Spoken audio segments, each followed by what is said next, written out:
In the UK alone, almost 130,000 people have lost their lives to COVID-19. Many more have lost their quality of life.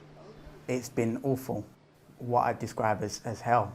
On the best day, I probably feel 30% of my pre-COVID self. On the worst days, it can be 5% or less. Things like brain fog, which feels like I have a constant concussion, eyesight difficulties, floaters in my eyes all the time, constant tinnitus. I get all sorts of rashes, bleeding problems, purple toes.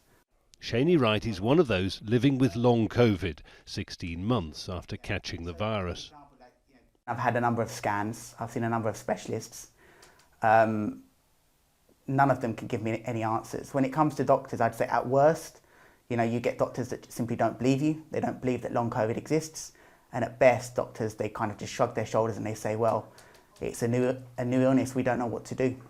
Studies are underway to understand the damage to the lungs, heart and brain that lead to long COVID, with researchers in Qatar reporting a breakthrough, a way of diagnosing the condition by looking for nerve damage in the eye.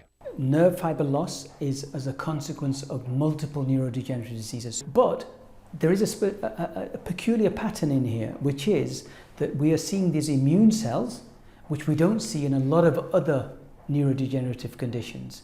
So there is something that is additional that we're finding here, which is nerve loss and activation of immune cells, which may be more specific to long COVID. As the pandemic goes on, this memorial wall on the banks of the River Thames in London will continue to fill up with the names of those who've lost their lives to COVID-19. What isn't remembered here, of course, are the more than 3 million people in the UK who say they're living with the symptoms of long COVID, for which there currently is no cure. But for which there may now be the important first step of diagnosis. Anything that can be used as some kind of biomarker for long COVID is massively helpful, because not only does it give some insight into what is going on and potentially down the line lead to treatments, because that's what we all want, is effective treatments to end this nightmare. But also it says to those doctors that deny the existence of long COVID that this thing, of course it's real. Look at the science. A glimmer of hope in an ordeal so far without end. Jonah Hull, Al Jazeera, London. Very pleased to welcome Dr. Deepti Gurusani to Al Jazeera, now clinical epidemiologist and a senior lecturer at Queen Mary University of London. On Skype from Cambridge today. Doctor, thanks for your time. I almost don't know where to start with this. Listening to that report, listening to all these symptoms, all these issues which people go through, you can't diagnose it. And I'm getting the feeling it's almost like COVID itself, and that it'll affect people differently and it can keep changing over time.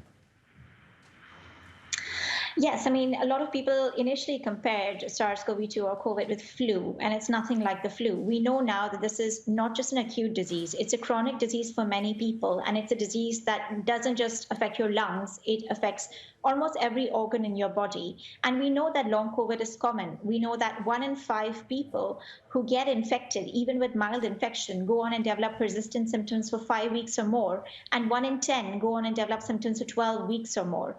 And this is not trivial. Among those affected, so in the UK, for example, we currently have 1 million people living with long COVID, and 2/3 report problems with day-to-day activity. And 400,000 have had symptoms for more than a year. So for many, it persists for more than 6 months, more than a year, and really impacts their day-to-day lives.